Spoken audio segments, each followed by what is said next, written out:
आज से 8 साल पहले मैंने लैपटॉप लिया था बहुत रिसर्च करके, और इसी साल मैंने डेस्कटॉप लिया है, असेंबल किया है खुद से, वो भी बहुत रिसर्च करके किया है। तो सवाल ये उठता है कि मैंने 8 साल पहले पीसी के लिए लैपटॉप क्यों लिया और अभी मैं डेस्कटॉप पे क्यों शिफ्ट हो गया। इस सवाल का जवाब आपको इस वीडियो के लास्ट तक मिल जाएगा। सबसे पहले तो आप एक पेन और नोटबुक लेके बैठ जाइए और जो भी पॉइंट्स मैं बताऊंगा आप उनको नोट डाउन कर लीजिएगा, ताकि आपको डिसाइड करने में हेल्प मिले कि आपको पीसी में लैपटॉप के साथ जाना चाहिए या डेस्कटॉप के साथ जाना चाहिए। अगर आप एक स्टूडेंट हो तो आप लैपटॉप के साथ जाइए, आपके लिए वो बेटर रहेगा। उसके अलावा अगर आप एक वर्किंग प्रोफेशनल हो तो भी आप लैपटॉप के साथ जा सकते हैं। अगर आप बहुत ज़्यादा ट्रैवल करते हो तो उस कंडीशन में भी आप लैपटॉप ले सकते हैं, क्योंकि लैपटॉप जो है बहुत पोर्टेबल होता है और आप लैपटॉप कहीं भी यूज़ कर सकते हैं। उसके अलावा अगर आपके घर में स्पेस की कमी है, आप डेस्कटॉप नहीं रखना चाहते हैं, इतना ज़्यादा स्पेस नहीं है, तो आप लैपटॉप परचेज़ कर सकते हैं, जिसको आप इजीली अपने बेड पे बैठ के भी यूज़ कर सकते हैं। उसके बाद अगर आपको हाई एंड परफॉर्मेंस से कोई मतलब नहीं है, ऐसा नहीं है कि लैपटॉप हाई एंड परफॉर्मेंस नहीं दे सकते, लेकिन अगर सेम प्राइस पॉइंट की बात करें तो उस बिहाफ में मैं कह रहा हूँ, आपको अगर हाई एंड परफॉर्मेंस नहीं चाहिए, आप ज़्यादा गेमिंग नहीं करते हो, ग्राफिक डिज़ाइनिंग नहीं करते हो, वीडियो एडिटिंग नहीं करते हो या फिर फ़ोटो एडिटिंग वगैरह जैसे काम आप नहीं करते हो, तो आप बेशक लैपटॉप ले सकते हैं। इसके अलावा अगर आप ऑनलाइन क्लासेस या फिर मीटिंग्स अटेंड करते हो तो भी आप लैपटॉप ले सकते हो। अब बात कर लेते हैं कि डेस्कटॉप के साथ किन लोगों को जाना चाहिए। अगर आप कम बजट में ज़्यादा अच्छी परफॉर्मेंस अपने पीसी से निकालना चाहते हो तो आप डेस्कटॉप के साथ जा सकते हैं। उसके अलावा अगर आप वीडियो एडिटिंग करते हैं या फिर गेमिंग करते हैं, ऑनलाइन गेमिंग का काम करते हैं, ग्राफिक डिज़ाइनिंग करते हैं, ट्रेडिंग करते हैं, तो फिर आप डेस्कटॉप के साथ जा सकते हैं। इसके अलावा अगर आप एक स्टूडेंट है और बजट बहुत ही ज़्यादा कम है तो भी आप एक डेस्कटॉप खरीद सकते हैं, क्योंकि डेस्कटॉप जो है वो आजकल 5-7 हज़ार की रेंज से भी स्टार्ट हो जाते हैं, जो कि लैपटॉप आपको बिल्कुल भी नहीं मिलता है इतनी कम रेंज में। तो यानी कि अगर आप एक ऑलराउंडर पीसी चाहते हैं तो आप एक डेस्कटॉप ही लीजिए, वो आपके लिए बेटर रहेगा। तो ये तो बात थी कि किन लोगों को डेस्कटॉप लेना चाहिए और किन लोगों को लैपटॉप लेना चाहिए। लेकिन मेरे ख्याल से अगर आप वीडियो को लास्ट तक इस वीडियो के साथ बने रहते हो तो आपको ज़्यादा आसानी होगी ये डिसाइड करने के लिए कि आपको लैपटॉप लेना चाहिए या डेस्कटॉप लेना चाहिए। आगे बढ़ने से पहले एक ज़रूरी बात, अगर आपने अभी तक चैनल को सब्सक्राइब नहीं किया है तो चैनल को सब्सक्राइब कर दीजिए और बेल आइकन को ऑल पे क्लिक कर दीजिए, ताकि इसी तरह की वीडियो बनाने के लिए मैं मोटिवेट होता रहूं। अब बात कर लेते हैं दोनों के फ़ायदे और नुकसान के बारे में। तो यहाँ पे जो मैं लैपटॉप के फ़ायदे या प्रोज आपको बताऊंगा उनको आप डेस्कटॉप के कॉन्स मान सकते हो, और जो डेस्कटॉप के प्रोज बताऊंगा उनको आप लैपटॉप के कॉन्स मान सकते हो। तो अलग अलग बताने की ज़रूरत नहीं पड़ेगी। तो सबसे पहले बात कर लेते हैं लैपटॉप के प्रोज की, इसके क्या पॉजिटिव पॉइंट है, सबसे पहले उसके बारे में डिस्कस कर लेते हैं। तो सबसे पहला जो लैपटॉप का सबसे बड़ा फ़ायदा वो है पोर्टेबिलिटी। ये बहुत ही पोर्टेबल होता है, इसको आप कहीं भी यूज़ कर सकते हैं, चाहे आप घर पे हों, कहीं बाहर हों। ईज़ी टू यूज़ होता है और ईज़ी टू कैरी होता है, कहीं भी लाने ले जाने में कोई दिक्कत इसको नहीं होती है। दूसरी बड़ी चीज़ कि लैपटॉप एक टाइम सेवर डिवाइस है। जब आप ट्रैवल कर रहे हो, कहीं जा रहे हो, उस टाइम पे भी आप अपना ऑफिस का काम या अपना कोई भी प्रोफेशन से रिलेटेड काम आप इजीली इसके साथ कर सकते हो, जिससे आपका बहुत सारा टाइम बचता है। उसके बाद लैपटॉप के साथ एक और अच्छी बात देखने को जो मिलती है कि इसके साथ आपको बिना लाइट के आपको बैटरी बैकअप का ऑप्शन मिलता है। आपको कोई टेंशन नहीं लेनी होती है लाइट के बैकअप की। इसके साथ 2-3 घंटे या 3-4 घंटे का कम से कम लैपटॉप में आपको बैकअप देखने को मिलता है। बिना लाइट के आप टेंशन फ्री होकर इसके साथ काम कर सकते हैं। लैपटॉप के साथ आपको कोई कीबोर्ड, कोई माउस, कोई मॉनिटर, कोई स्पीकर, कोई वाईफाई, ब्लूटूथ डोंगल वगैरह कुछ भी नहीं खरीदना होता है अलग से।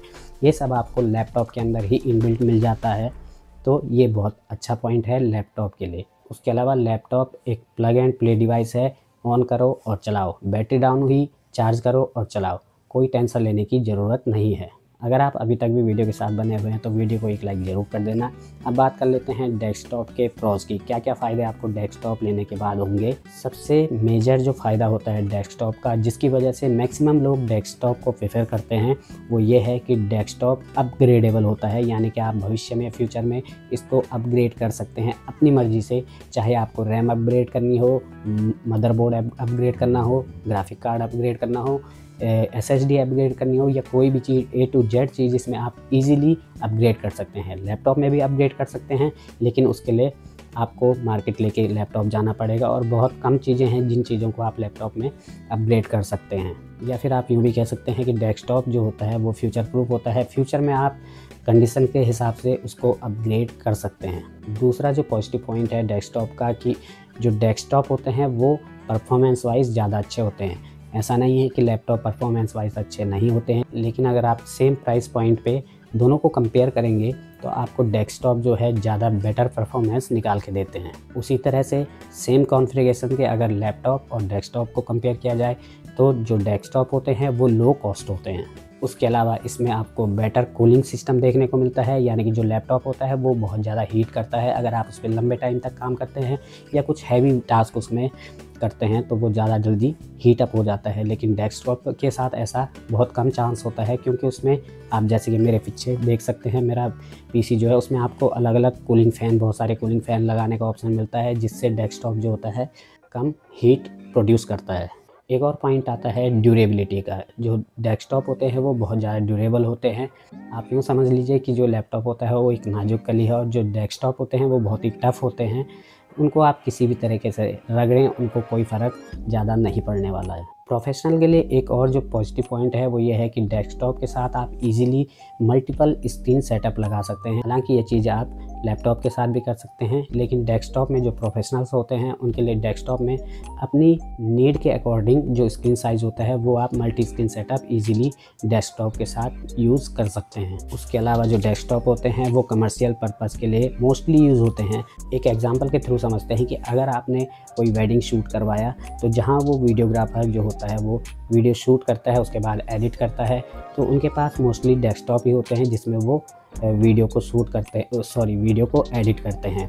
तो क्योंकि जो डेस्कटॉप होता है वो बहुत बड़े लेवल में कमर्शियल पर्पज़ के लिए यूज़ होता है, तो आप इसलिए कभी फ्यूचर में अपने डेस्कटॉप को कमर्शियल पर्पज़ के लिए भी यूज़ करना चाहें तो वो भी आप इजीली कर सकते हैं। और last but not the least कि ये जो डेस्कटॉप होते हैं इनका जो मेंटेनेंस और सर्विस कॉस्ट होता है वो लैपटॉप के मुकाबले काफ़ी कम होता है।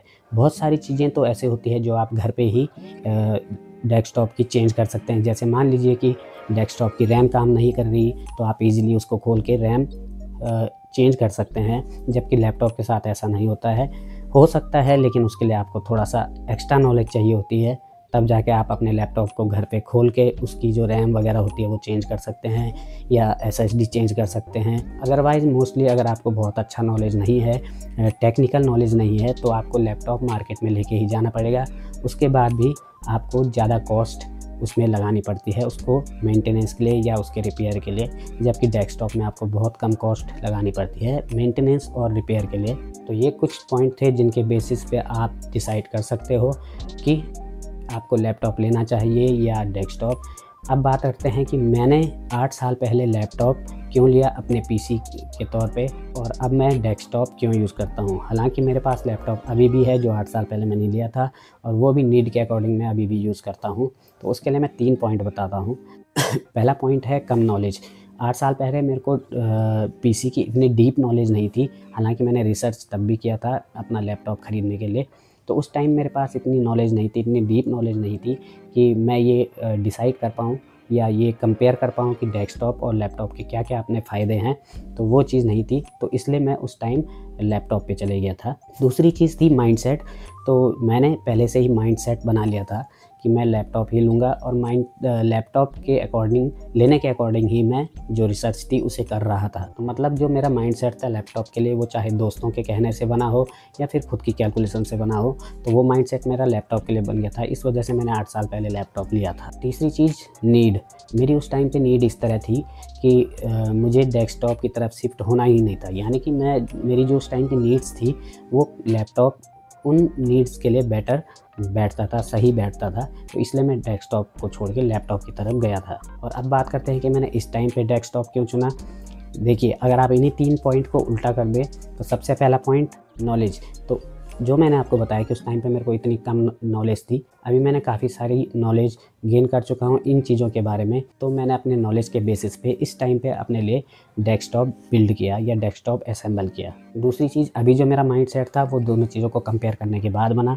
जैसा कि मैंने पहले बताया कि जब मैंने लैपटॉप लिया था तो मेरा माइंडसेट केवल लैपटॉप के लिए था, लेकिन अभी जो मेरा माइंडसेट था वो दोनों को कंपेयर करने के बाद बना। इसलिए मेरे को कंपेयर करने के बाद मुझे डेस्कटॉप बेटर लगा, तो मैं डेस्कटॉप मैंने असेंबल किया। और तीसरी चीज़ जो मैंने आपको बताई कि नीड, इस टाइम पे मेरी नीड, क्योंकि लैपटॉप तो मेरे पास एक पहले से भी है जिसे मैं अभी भी यूज़ कर रहा हूँ, जो 8 साल पहले का मेरा लैपटॉप है वो, उसे मैं अभी भी नीड के अकॉर्डिंग यूज़ करता हूँ।